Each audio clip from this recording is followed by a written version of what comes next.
যে পঞ্চদশ সংশোধনীর মধ্য দিয়ে তত্ত্বাবধায়ক সরকার ব্যবস্থা বাতিল ঘোষণা করা হয়েছিল, সেই পঞ্চদশ সংশোধনীর কিছু অংশ অবৈধ ঘোষণা করে আংশিক বাতিল করেছেন হাইকোর্ট।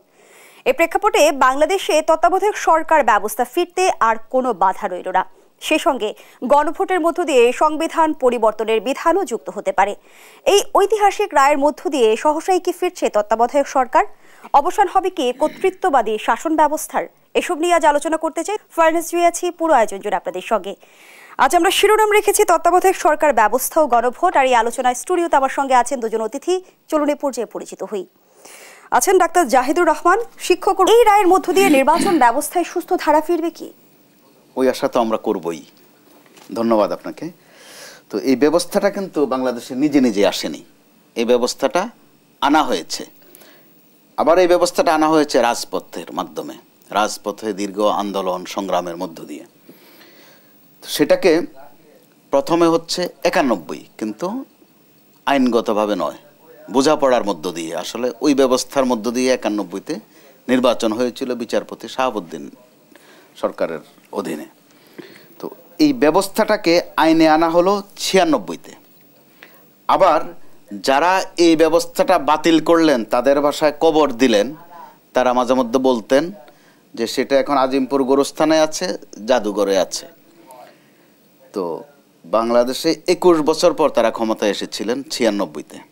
এই ব্যবস্থার মধ্য দিয়ে তারা ক্ষমতায় এসেছিলেন, অর্থাৎ আমি আওয়ামী লীগের কথা বলছি।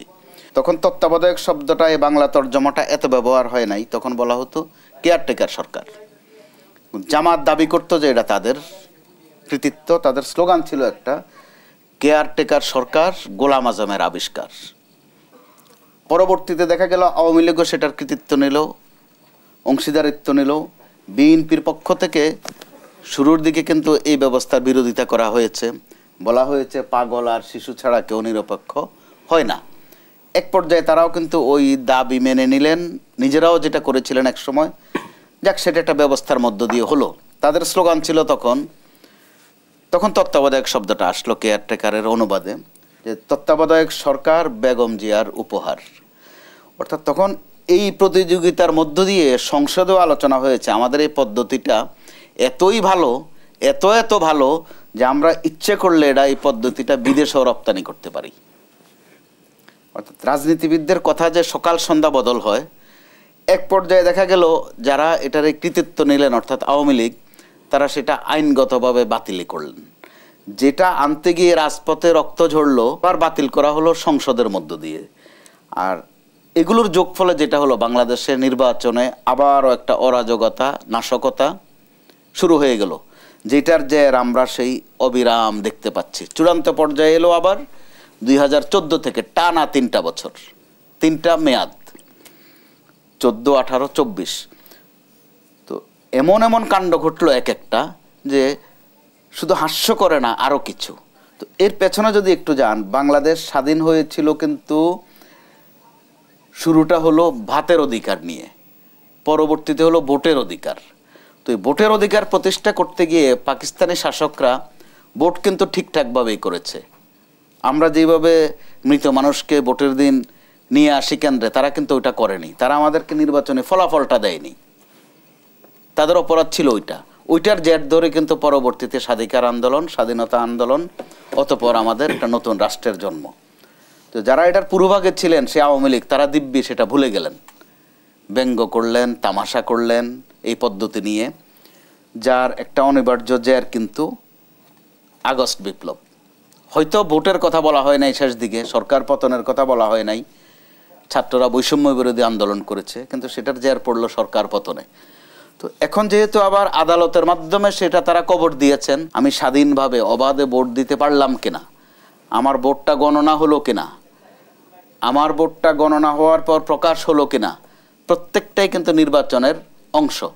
তো ওই অংশগুলো, ওই সিকোয়েন্সগুলো আমরা আবার দেখব। আমরা অবশ্যই আশা করব সামনের যে নির্বাচনটা হবে, ওখানে কোনো মৃত মানুষ আসবেন না ভোট দিতে, অথবা ওখানে দিনের ভোটগুলো রাতে দিয়ে দেওয়া হবে না, অথবা বিনা ভোটে 154 জন জিতে যাবেন না। একটা সরকার গঠন করতে 154 ভোট যথেষ্ট। সেখানে আমরা এই পদ্ধতিগত কারণে আইনগত ব্যাখ্যা আমাদের সাধারণ দর্শকদের উদ্দেশ্যে। আজকে রায়ের পর কি তত্ত্বাবধায়ক সরকার ফিরে এসেছে? উত্তর হলো না, ফিরে আসেনি। আজকে যে রায়টা হয়েছে সেটা হচ্ছে পঞ্চদশ সংশোধনীর, আপনি শুরুতেই বলছিলেন বেশ কিছু অংশ বাতিল করা হয়েছে এবং কিছু অংশ রেখে দেওয়া হয়েছে, বলা হয়েছে এগুলো রাজনৈতিক সরকার এসে বাতিল করবে। আচ্ছা, কিছু অংশ কেন বাতিল করা হয়নি? কারণ হচ্ছে যেটা আমাদের স্ট্রাকচার অফ দ্য কনস্টিটিউশন সেটার সাথে সাংঘর্ষিক হয়, ওইটুকুই দেখা তাদের দায়িত্ব। সো তারা ওইটুকুই দেখেছেন এবং ওইটুকুই তারা বাতিল করেছেন, যেটা আমাদের স্ট্রাকচারে আছে। তারা অনেক ডিবেটেড ইস্যু আছে, আমাদের জাতির জনক বলে একটা অনুচ্ছেদ আছে, 7ই মার্চের ভাষণ আছে, এগুলো পলিটিক্যাল, এগুলো আমাদের স্ট্রাকচারের সাথে সাংঘর্ষিক না। তাহলে এটা হলো এক। এর মধ্যে দুইটা গুরুত্বপূর্ণ ঘটনা ঘটেছে আমরা মনে করি, সেটা হলো 7 অনুচ্ছেদের ক খ, মানে এখানে যেটা ছিল সহজে যদি বলি, একটা হচ্ছে সংবিধান মানে অনেকগুলো অনুচ্ছেদ কেউ কখনো কোনো দিন পরিবর্তন করতে পারবেন না, মানে এটা একটা, এই গ্রাউন্ডেই আসলে পঞ্চদশ সংশোধনী বাতিল হয়ে যাওয়া সম্ভব। আপনি ভবিষ্যতে পার্লামেন্টের হাত পা বেঁধে ফেলার চেষ্টা করছেন, এটা করা যায় না। আরেকটা হচ্ছে যেটা নিয়ে অনেকে ভয় পাচ্ছিলেন, শেখ হাসিনা যদি চট করে চলে আসেন, এই সংবিধান যদি থেকে যায়, তাহলে যে সংবিধান পরিবর্তন বল প্রয়োগে করতে গেলে তাহলে তার মৃত্যুদণ্ড পর্যন্ত হতে পারে। সো আমাদের এই গণঅভ্যুত্থান তো সংবিধানের বিরুদ্ধে দাঁড়িয়ে হয়েছে।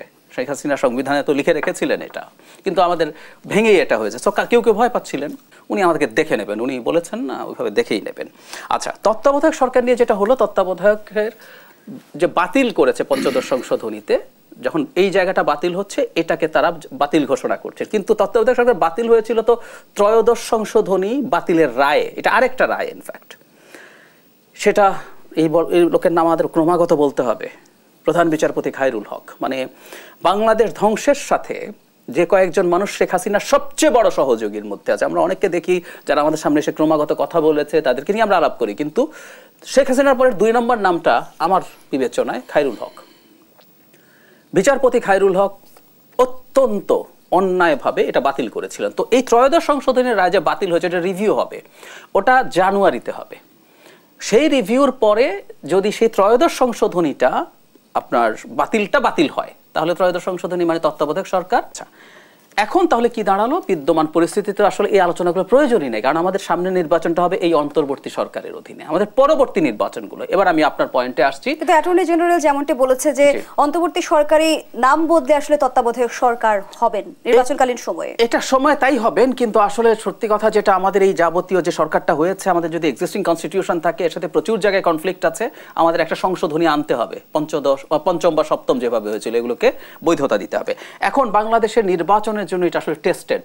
বাংলাদেশে আমরা সব রকম দেখলাম, দলীয় ছিল, তত্ত্বাবধায়ক আসলো, আবার দলীয়তে গেলাম, সব দেখার পর আমাদেরকে আসলে নতুন করে হাইকোর্ট দেখানোর কিছু নেই, আমরা কি এত খারাপ জাতি হয়ে গেলাম, পরের ওটার বাইরে কেমন হয়েছে, ইটস ডান। এবং খুব ইন্টারেস্টিংলি, ধরুন আগামী নির্বাচন, এই নির্বাচন না, পরের নির্বাচনটা বিএনপি কাগজে কলমে ধরলাম ক্ষমতায় গেল, সেই নির্বাচনে আবারও বলছি, ধরে নিলাম আওয়ামী লীগ নিষিদ্ধ না পার্টিসিপেট করছে, ওকে যদি জিজ্ঞেস করে নির্বাচন কি বিএনপির অধীনে হবে, কি মনে হয়? মানে ও কি বলবে না তত্ত্বাবধায়ক সরকার গণতন্ত্রের স্পিরিটের সাথে সমস্যা আছে ইত্যাদি ইত্যাদি, না এটা থাকা আমরা বিএনপির অধীনে ইলেকশন করবো? নো, সে চাইবে তত্ত্বাবধায়ক সরকার, যে আওয়ামী লীগ এতদিন ধরে আমাদের কাছে গণতন্ত্রের নামে অনেক কিছু করেছে। সো বাংলাদেশে একটা ওভারঅল কনসেনসাস কিন্তু তৈরি হয়ে গেছে। সো তত্ত্বাবধায়ক আসবে এবং আমি বিশ্বাস করি, আশা করি এটার অধীনে ভালো নির্বাচন হতে থাকবে। কিন্তু এটাও সত্য, তত্ত্বাবধায়ক সরকার তো ম্যানিপুলেট করার চেষ্টা করা যায়। সেখানে আমার প্রশ্ন, ডাক্তার জাহিদুর রহমান, রাজনৈতিক দলগুলোর সদিচ্ছা ছাড়া তত্ত্বাবধায়ক সরকার ব্যবস্থার সঠিক ব্যবহার সম্ভব কিনা? কোনো কিছুই সম্ভব না। সদিচ্ছা যদি না থাকে, আপনি কোনো না কোনো ফর্মে আপনি ম্যানিপুলেট করতে পারবেন। ভারতের গণতন্ত্রের দীর্ঘদিনের ঐতিহ্য চর্চা ছিল, ভারতে নির্বাচন কমিশন নিয়োগের জন্য আইন ছিল না, কোনোদিন প্রশ্ন হয়নি, কিন্তু যদি আইন তৈরি করে আরো সুন্দরভাবে করা হচ্ছে বলা হচ্ছে, তখন থেকে ভারতের নির্বাচন কমিশন বিতর্কিত হতে শুরু করলো। কারণ নরেন্দ্র মোদী চাইছেন নির্বাচনকে ম্যানিপুলেট করতে, সব রকম জনগণ। তারা যদি ক্রমাগত চাপ রাখে, তখন তাদের সদিচ্ছা না থাকলেও তাদের চাপের ফলে হলেও তাদের এই কাজটা করার আগ্রহ যাতে থাকে সেটা নিশ্চিত করতে হবে। আমরা যেমনটি দেখছি গণঅভ্যুত্থানের পরপরই কিন্তু সংবিধান পরিবর্তন, পুনর্লেখন, এগুলো নিয়ে রাজনৈতিক অঙ্গনে নানা ধরনের বিতর্ক আমরা দেখছি। এখতিয়ার নিয়ে প্রশ্ন রয়েছে, সেখানে আমরা দেখলাম যে গণভোটের মাধ্যমে সংবিধান পরিবর্তনের বিধানও যুক্ত হতে পারে। এটা দ্বাদশ সংশোধনীতে আমাদের বেশ কিছু আর্টিকেল মানে আপনার অ্যামেন্ড করার জন্য, সংশোধন করার জন্য গণভোট লাগবে, পুরো কনস্টিটিউশন না, বেশ কিছু জায়গা, মৌলিক অধিকার ওই অংশের অনেকগুলো জায়গাতে। পঞ্চদশ সংশোধনী তখন কিন্তু এটা করে নাই, ফলে পঞ্চদশ সংশোধনী যখন বাতিল হয়েছে, আমাদের দ্বাদশ সংশোধনীতে আসলে গণভোট বেশ কিছু জায়গায় ছিলই। এবং আমি মনে করি কিছু অংশে না, কোনো সংবিধান সংশোধন গণভোট ছাড়া হওয়া উচিত বলে আমি মনে করি না। প্রাথমিকভাবে এটা পাস হবে 2/3 মেজরিটির কথা যদি বলি, এবং আমাদের যদি ভবিষ্যতে একটা আপার হাউস হয়, সব মিলে প্রাথমিকভাবে পাস হবে। তারপর যদি সেটা পাস হয় প্রাথমিকভাবে, তারপর সেটা গণভোটে যাবে। গণভোট ছাড়া আসলে কখনো হতে পারে। সংখ্যা গরিষ্ঠ মানুষের মতামত ছাড়া একটা জিনিস ইম্পর্টেন্ট, 30%, 35% নিয়ে 40% নিয়ে থেকেও তো 2/3 মেজরিটি পেয়ে যেতে পারে। 50% নিয়ে আওয়ামী লীগ 50% নিয়ে 3/4 মেজরিটি পেয়েছে, কিন্তু 66% হচ্ছে ভোটের দিক থেকে 2/3 মেজরিটি। ও ছাড়া তো আপনি যা তা করতে পারেন, এটা তো হবে না। আমরা এই জন্য সংবিধান সংশোধনের জন্য গণভোট চাই, এবং তাতেও ভোটের পার্সেন্টেজ কি 50% +1 রাখবো না 60% +1 রাখবো, নানান হিসাব হতে পারে। ধন্যবাদ জানাচ্ছি আপনাকে মোস্তফা কামাল। এই বিষয়ে আপনার মন্তব্য নিতে চাই। সংবিধান পরিবর্তনের ক্ষেত্রে গণভোটের বিধান যদি যুক্ত হয়, রাজনৈতিক দলগুলো এই বিষয়টিকে কিভাবে দেখবে? প্রথমত আপনি যে সদিচ্ছার কথা বলছেন, সদিচ্ছা যদি রাজনৈতিক দলগুলোর থাকে বা থাকতোই, তাহলে কিন্তু আর এই তত্ত্বাবধায়ক সরকারেরই প্রয়োজন হতো না। শুধু সদিচ্ছা নয়, পাশাপাশি মর্যাদারও বিষয় ছিল বা আছে। রাজনীতিবিদরা যদি নিজেদের মর্যাদার কথা চিন্তা করতেন, ভাবমূর্তির কথা চিন্তা করতেন, তাদের একটু আত্মসম্মান বোধ থাকতো, তাহলে তো তত্ত্বাবধায়ক সরকারে আসে না, তাদের অধীনেই তো সুষ্ঠু নির্বাচন হতে পারত। সেটা তাদের জন্য স্মার্ট হতো। সেই ক্ষেত্রে গণভোটের যে বিষয়টা এসেছে, গণ বলতে জনগণকে মিন করা হয়। তো জনগণকে কে কতটুকু গুরুত্ব দেন বা কিভাবে দেন, সেটা কিন্তু দৃশ্যমান নয় আজ পর্যন্ত। শুধুমাত্র একসময় যেটা ছিল 5 বছর অন্তর অন্তর, তো 5 বছর অন্তর অন্তর যেটা, সেটাও এখন ধরে নেওয়া যাচ্ছে ভবিষ্যতে রাজনীতিবিদদের হাত দিয়ে আর হচ্ছে না। তারা তাদের ওই সততা দেখাতে পারেননি, ওই সদিচ্ছা তারা প্রমাণ করতে পারেননি, বা আগ্রহ সম্ভবত নেই তাদের। আবার বিরোধী দলে আসলে ওই আগ্রহটা তৈরি হয়। তো এই গণভোটটাও কীভাবে হবে, কার অধীনে হবে, ওখানেও কিন্তু কিছু প্রশ্ন থেকে যায়।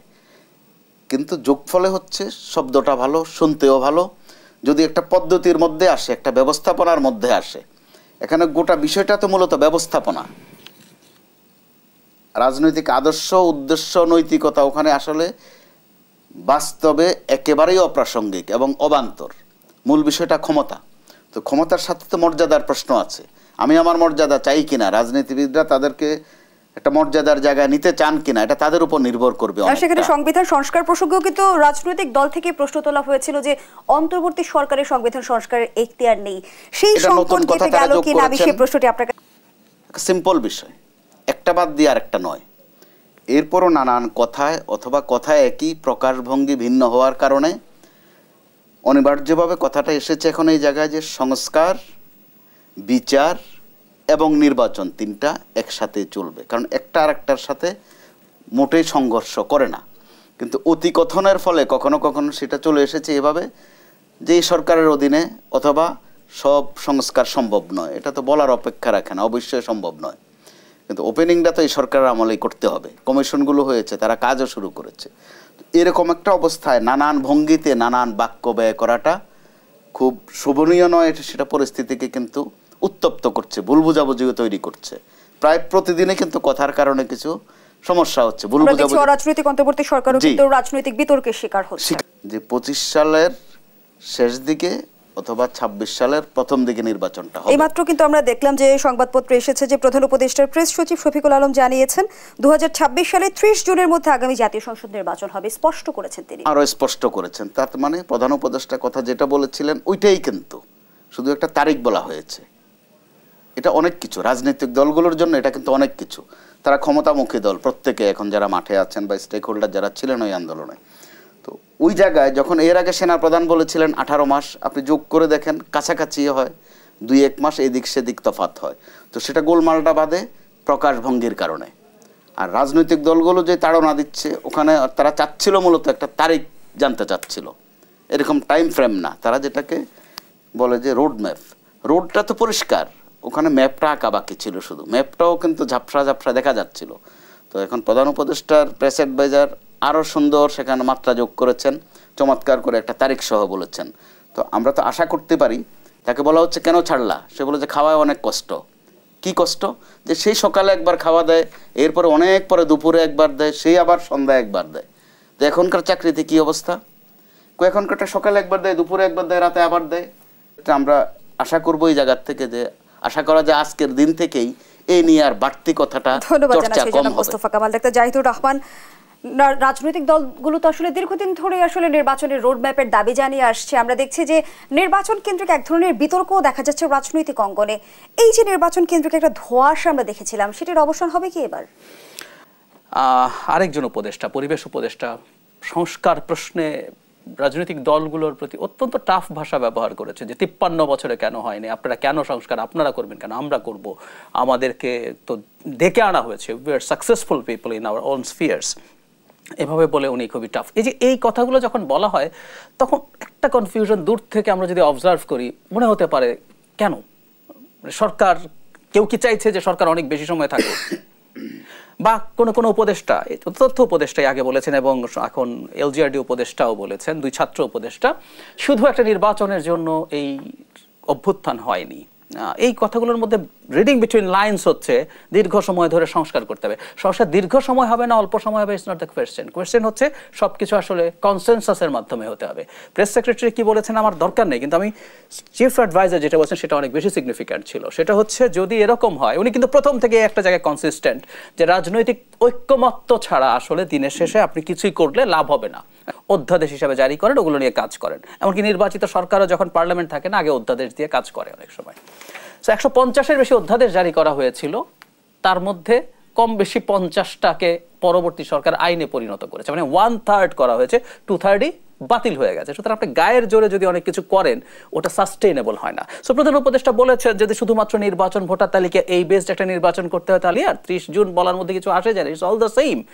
এটার জন্য রীতিমতো তিনি একটা ঐক্যমত্য কমিশন, এই যে 6টা কমিশন প্রথম হয়েছিল তাদের চেয়ারপারসনদেরকে নিয়ে তৈরি করবেন, সেটা উনি চেষ্টা করবেন এই রিপোর্ট দেওয়ার পরই। সেটা যদি না হয় তাহলে এর মধ্যেই হয়ে যাবে। So things are very clear. এখন যেটা উচিত হবে কনফিউশন না বাড়ানোর জন্য সরকারের দিক থেকে আবার কেউ যেন কোনো মন্তব্য না করে ফেলেন। এই মন্তব্য করাটা, যেমন ধরুন আমরা সরকার বলছি না কিন্তু নাগরিক কমিটির কথা যদি বলি, লোকজনের পারসেপশন কি আসলে কিংস পার্টিতে পরিণত এবং সরকারের সাথে এক ধরনের যোগাযোগ তাদের আছে, তারা অভ্যুত্থানে ছিলেন, তাদের প্রতিনিধিদের মধ্যে 3 জন সরকারে আছেন। তো তারা বলছেন এখন শেখ হাসিনার বিচার শেষ করার আগে দেশে কোনো নির্বাচন হতে দেওয়া যাবে না। মানেটা কি আসলে আমি ঠিক বুঝি নেই। মানে বিচার বলতে আমরা আসলে কি বুঝি? শেখ হাসিনার বিচার হলো, প্রাথমিক হলো, আপিল হলো, আবার আপিল হলো, রিভিউ হলো, মানে আমি জানি না মানে বিচার বলতে আপনি কি বোঝাচ্ছেন। যদি সেটা হয় সেটা 1 দশকে ওনার বিচার কিন্তু শেষ না হতে পারে, আপনি যে সব প্রসেস শেষ করতে চান।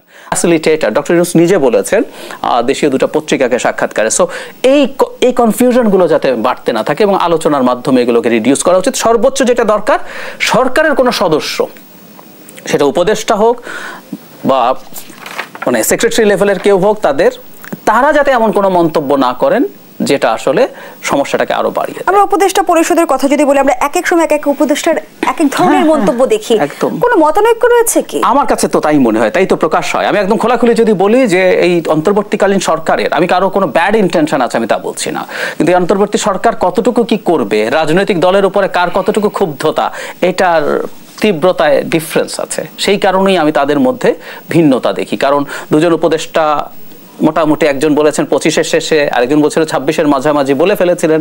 আবার একজন উপদেষ্টা সূত্রে বলেছেন আওয়ামী লীগ যেহেতু ক্ষমতায় 5 বছর থাকতো, 6 মাস থেকেছে, বাকি সময় আমরা থাকবো। এই ধরনের নানান, এবং কারো কারো বক্তব্য এরকম মনে হয় যে খুব অল্প সময় না, অনেক কিছু করে যেতে হবে। সো তাদের মধ্যে আছে, এবং আমি এটাই মনে করি যে কনফিউশন তৈরি করে। তাদের নিজেরা যখন বসেন, নিজেদের মতো মত পার্থক্য যত, ও ডিবেটগুলো ওখানে করুক, ওনারা ঝগড়াঝাটি হলে ঝগড়াঝাটি ওখানে করুক, কিন্তু যে কনসেনসাস হবে যে উপদেষ্টা পরিষদ থেকে আসলে দিনের শেষে কি মন্তব্য যাবে সেটা ওই রকম হবে। এবং আপনি যখন ইউনিট হিসাবে কাজ করেন তখন আপনার ভিন্ন মত থাকলে আসলে এটা বাইরে প্রকাশ করাটা উচিত না। এবং আমরা খুব টাফ একটা সময়ের মধ্যে আছি, আমাদের সরকারের মধ্যেই বিভেদ আছে। এটা যদি দাঁড়ায় তাহলে কিন্তু সমস্যা। আমি একটা ছোট্ট উদাহরণ দিয়ে শেষ করি এই পর্যায়ে। উপদেষ্টা মাহফুজ আলম একটা ফেসবুক স্ট্যাটাস দিয়েছিলেন, 2 ঘন্টা পর ওনাকে এটা সরাতে হয়েছে। মানে এই যে আমাদের, উনি তো সরকারে আছেন, উনি জাস্ট ওই বসে কোথাও আড্ডা দিচ্ছেন, আড্ডা দেওয়ার সময় আমরা ভারতের এটা এইগুলো আমাদের সাথে বৃহৎ বাংলা টাংলা করে। টেকনিক্যালি যদি বলা যায় ভারত তো শেষ পর্যায়ে এসে এই যুদ্ধে জড়িত হয়েছে সরাসরি। পাকিস্তান 3 ডিসেম্বর পাকিস্তান তার ওয়েস্টার্ন ফ্রন্টে, পশ্চিম পাকিস্তান ভারতে অ্যাটাক করেছে, সেটার পাল্টা জবাব সেখানে দিয়েছে। পরে তারা পূর্ব পাকিস্তানেও অ্যাটাক করেছে। সো তাদের সাথে পাকিস্তানের সরাসরি যুদ্ধ হয়েছে। তাদের এক ধরনের বিজয় যদি তারা টেকনিক্যালি বলতে চায় সেটাও আছে, কিন্তু জরুরি কথাটা হচ্ছে মূল সংগ্রাম, মূল লড়াইটা আমাদের এবং জগজিৎ সিং অরোরার কাছে যে সারেন্ডার করেছিল নিয়াজি, সেটা শুধুমাত্র ওই 3 ডিসেম্বর থেকে কয়েকদিনের যুদ্ধে নট নেসেসারিলি 65 সালে হয়তো যুদ্ধ করেছিল, অনেক কিছু করতে পেরেছে, ভারত পারে নাই। এই পুরো পুরো যুদ্ধটা এই দেশের মানুষজন জীবন দিয়ে মাসের পর মাস করে, এবং আমরা সেটা মনে রাখছি না। আমরা ওর সাহায্য পেয়েছি, নিয়েছি, স্বাধীন হয়েছে, স্বাধীন হওয়াটা ইটসেলফই তার স্বার্থ পূর্ণ হয়ে গেছে। কৃতজ্ঞতা মানে কি দিল্লির দাসত্ব করা? ওরা তাই এক্সপেক্ট করে আর কি। আর কৃতজ্ঞতা, আমি কৃতজ্ঞ না, আই এম সরি। যখন একটা এক্সচেঞ্জ হয়, আপনি কেন আমাকে সাহায্য করেছিলেন আসলে? কারণ আপনি চেয়েছেন পাকিস্তান ভেঙে যাক। 65-তে আপনার যুদ্ধ হয়েছে, আপনি দেখলেন 2 ফ্রন্ট থেকে যদি আপনার যুদ্ধ লেগে যায়, আপনার 2 ফ্রন্ট সামলানো is really very very tough. আপনার 7 সিস্টার্সের সিকিউরিটি নিয়ে টেনশন আছে, পাকিস্তান যদি সেখানে সিরিয়াস ইনসার্জেন্সি করে, সো আপনি ভেঙে দিতে চেয়েছেন এবং সেটা আপনার জন্য ডিল। আবার আমি স্বাধীন হতে চেয়েছি, আমার সাথে সেটা মিলে গেল, আমাদের মধ্যে একটা উইন উইন সিচুয়েশন হলো। কারো কাছে কারো কোনো কৃতজ্ঞতার কিছু না, আমি ভারতের কাছে কৃতজ্ঞ না, সরি। তো যেটা বলছিলাম, তাদের উচিত ছিল যারা মোদির, তাদের মানুষজন যুদ্ধ করেছে শেষ পর্যন্ত এসে সেটা স্মরণ করে, একই সাথে আমাদের বিজয়কে কৃতিত্ব দেয়া। দিনের শেষে ওটা আমাদের বিজয়। আমরা একটা গেরিলা ওয়ারফেয়ার করে একটা প্রশিক্ষিত সেনাবাহিনীকে মানে পরাজিত করেছে। এবং আজকে উনি এসব বলছেন, এই ডিসেম্বরের 3 তারিখ ভারতের আগে বাংলাদেশের বিরাট একটা অঞ্চল, এটাকে আমরা মুক্তাঞ্চল বলি, মুক্ত হয়ে গেছে। পাকিস্তান মিলিটারি ছিল না ওইসব জায়গাগুলোতে, হয়তো একটু দেরি হতো 3 তারিখ যদি তারা এই অ্যাটাক না করতো, কিন্তু আমরা স্বাধীন ঠিকই করতে পারতাম, আমরা হয়ে গেছিলাম, প্রচুর জায়গা মুক্ত হয়ে গিয়েছিল। সুতরাং এটার উদ্দেশ্যই হচ্ছে আমাদেরকে ইরিটেট করা, আমাদেরকে, এটা বেশ কয়েক বছর থেকে, ইনফ্যাক্ট এই যে শুধু এই বছর করছে তা না, আমি একটু যোগ করি, ভারত এটা নিয়ে সিনেমাও বানিয়েছে, এটা কয়েক বছর থেকে তারা এই চর্চাটা বাড়িয়েছে। কিন্তু বাংলাদেশ নিয়ে আসলে মূল উদ্দেশ্যটা কি সেটা একটু বুঝতে চাই। আমরা দেখছি যে পলাতক হাসিনাকে ভারত আশ্রয় প্রশ্রয় দিয়েছে, আমরা জানি যে পলাতক 400 মন্ত্রী এমপিকে আসলে তারা ট্রাভেল পাস পর্যন্ত দিয়েছে, এবং ভারতের মাটিতে বসে হাসিনা রাজনীতিতে সক্রিয় হওয়ার এক ধরনের চেষ্টাও করছে, সবকিছু করছেন এবং ঘুরে ফিরে একই চেষ্টা করা। এটা যে হাসিনা শতভাগ না হলেও বাংলাদেশে 80%, 70%, মানে যত পার্সেন্ট একটা শেখ হাসিনাকে এখানে বসানো যায়, এবং এই মেসেজ ফিউচার যে কেউকে দেয়া, সরকারকে দেয়া, যে তোমাকে ওর কাছাকাছি কিছু একটা হতে হবে আমার সাথে ভালো সম্পর্কের জন্য। আর আমাদের লড়াইটা হচ্ছে আমাকে একটা স্বাধীন সার্বভৌম দেশ হিসাবে করতে হবে। সো এই লড়াইটাই আমরা এখন দেখছি, তার মতো করে সে করছে। অ্যান্ড আই বিলিভ হচ্ছে তারা আমাদের এখানে যে কর্তৃত্ব সুলভ আচরণ করেছে, অথবা যা পেয়েছে নিয়মিত পেয়েছে, যেটা আমাদের সাবেক প্রধানমন্ত্রীও বলেছেন যে ভারতকে যা দিয়েছি আজীবন মনে রাখতে হবে। তো কি কি দিয়েছেন আমরা কিন্তু সব জানি না, কিন্তু দিয়েছেন সেটা জানি। তো এরকম একটা অবস্থা, ভারত বা তার পছন্দের শক্তি এখানে পরাজিত হবে, তাও আবার যেনতেন পরাজয় নয়, রীতিমতো পালানো, এক কাপড়ে পালানো যেটাকে বলে, সেটা ভারতের জন্য কষ্টের, তার বেদনা আছে এখানে, অতএব সে তার কাজ করবে। এবার যদি আরো ব্রড স্কেলে আপনি যান, আমরা বলি বা বলে আসছি নিয়মিত যে আমাদের 3 দিকেই ভারত, আমরা ভারতের পেটের মধ্যে। তো পেটের নাভির অংশ যদি গোলমাল হয়, পেটের বাকি 4 দিক কিন্তু শান্তিতে থাকে না। আবার বাস্তবেই দেখেন, ভারতের 4 দিকে তার এখন শত্রু, একমাত্র অধস্তন বলেন অথবা আজ্ঞাবহ বলেন, সেটা ছিল বাংলাদেশ। তো সেখানে তার এখন ওই নেতৃত্ব নাই, ওই কর্তৃত্ব নাই। তো উনি শেখ হাসিনা বা তার মন্ত্রীদের ওখানে আশ্রয় দিবেন ভারত, ওইটাই কিন্তু স্বাভাবিক, বরং আশ্রয় না দিলে সেটা হতো অস্বাভাবিক। তো সেই স্বাভাবিক কাজটা ভারত করেছে। সর্বশেষ নরেন্দ্র মোদী যেটা করেছেন এটা তারা আগেও করেছেন, এবার আরো একটু ব্যতিক্রম ভাবে করেছেন। এবার কিন্তু তার বিবৃতিটাতে কোথাও বাংলাদেশ শব্দটাই নাই। এই হচ্ছে একটু ফলো আপ। 71-এ যে বাস্তবতা পাকিস্তান বোঝার চেষ্টা করেনি, 24-এ এসে ওই বাস্তবতা ভারত বোঝার চেষ্টা করছে না, সেটা কিন্তু একদম স্পষ্ট। হাসপাতালে চিকিৎসা করতে দেবে, বাংলাদেশ সহকারী হাই কমিশনে হামলা, পতাকা অবমাননার মতো ঘটনা ঘটছে। এগুলো করতে গিয়ে তারা কিন্তু তাদের নিঃস্বতা, এক ধরনের নিঃস্ব অবস্থা, দুর্বল অবস্থা, অথবা তারা দিক বিদিক হারা, সেটাও প্রমাণ করেছে। অথচ আমরা কিন্তু বলে থাকি বরাবর যে ভারত চাণক্য কূটনীতি করে, অর্থাৎ তারা অত্যন্ত সূক্ষ্ম চিকন কূটনীতি করে। তারা এখন কি আওয়ামী লীগের এজেন্ডা বাস্তবায়ন করতে চায়? এটা আওয়ামী লীগের মন্ত্রীরা বিভিন্ন ভাষায় বিভিন্ন সময় প্রকাশ করেছেন। সর্বশেষ যেটা করেছিলেন, তাদের দলের স্পোকসম্যান দিল্লি আছে, আমরা আছি। এর আগে তাদের একজন মন্ত্রী বলেছিলেন আমাদের স্বামী স্ত্রীর সম্পর্ক। কিন্তু এই যে হাসিনা নতজানু পররাষ্ট্র নীতি যে এখন বাংলাদেশে কাজ করছে না, আমরা যে প্রতিবাদী কণ্ঠস্বরে কথা বলতে পারছি, প্রতিবাদ জানাতে পারছি, এই বিষয়টিকে ভারত কিভাবে? ভারতের কূটনীতি বা সম্পর্কটা ছিল আওয়ামী লীগের সাথে, শেখ হাসিনার সাথে, যদিও বলছে যে বন্ধুত্বপূর্ণ সম্পর্ক, বাংলাদেশের সাথে বন্ধুত্বপূর্ণ সম্পর্ক তখনও ছিল না। ছিল ব্যক্তির সাথে, দলের সাথে বা পদবীর সাথে, প্রধানমন্ত্রীর সাথে, সাবেক প্রধানমন্ত্রীর সাথে। তো এরকম একটা অবস্থায় ভারত কষ্টে থাকবে, আমাদেরকে অবিরাম ডিস্টার্ব করবে, ওইটাই স্বাভাবিক। তো এই ডিস্টার্বের ফল যে তারা পাচ্ছে না, ভারতকে আসলে উদ্দেশ্য প্রণোদিতভাবে বাংলাদেশকে অস্থিতিশীল করতে চায়, এটা তাদের অবশ্যই এটা তাদের উপর কূটনৈতিক বিচক্ষণতা। আমাদের প্রধান উপদেষ্টা অথবা আমাদের যিনি পররাষ্ট্র উপদেষ্টা আছেন, তাদের যে এক একটা ভাষা এবার আমরা খেয়াল করবার মতো, প্রতিটা একটাও ভারতের ভাষায় নয়, তাদের মতো নোংরা ভাষায় নয়, প্রত্যেকটা অত্যন্ত শালীন ভাষায়, কিন্তু মেসেজ যেটা দেওয়ার সেটা স্মার্টলি দিয়ে দেওয়া হচ্ছে। এটা ভারতের জন্য অবশ্যই কষ্টের। আর শুধু বাংলাদেশ আর ভারত বা দু দেশের জনগণ সেটা দেখছে তা তো নয়, গোটা বিশ্বই কিন্তু দেখছে এই পরিস্থিতিটা, যে ভারত কত নিচে নামতে পারে। পাশাপাশি আমাদের শালীনতা, অবশ্যই আমরা প্রমাণ দিচ্ছি যে আমাদের শালীনতা উচ্চ পর্যায়ের। আমাদের এখানে সাম্প্রদায়িক দাঙ্গা বাঁধানোর একটা চেষ্টা তারা কিন্তু নিয়মিত করছে। গায়ে পড়ে ঝগড়া, যেটা প্রতিবাদের ভাষাটা হয় কড়া, এবার তারাও খেয়াল করে দেখেন কোথাও উশৃঙ্খলতা, সহনশীলতার পরিচয় দিয়েছে। ধন্যবাদ জানাচ্ছি।